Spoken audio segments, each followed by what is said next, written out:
Welcome to SciChat Mindset. Today, we'll explore RNA, an essential molecule in the central dogma of life. Plus, we'll guide you through extracting it using TRIzol. RNA, or ribonucleic acid, is a single-stranded molecule. It consists of ribose sugar, phosphate groups, and nitrogenous bases, adenine, uracil, cytosine, and guanine. RNA exists in various forms. mRNA carries genetic messages, tRNA transports amino acids, and rRNA forms a core part of ribosomes for protein synthesis. RNA extraction is essential in molecular biology for studying gene expression, diagnosing viral infections, and developing treatments. TRIzol is a widely used phenol-based reagent for RNA extraction. It separates RNA from DNA and proteins in a single step.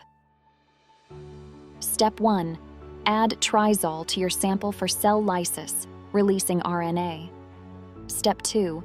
Separate the aqueous phase containing RNA by centrifugation. Step 3.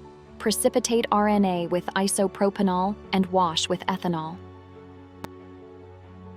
And that's it. You've successfully extracted RNA using TRIzol. Stay tuned for more tutorials on molecular biology. Don't forget to like, share, and subscribe to SciChat Mindset.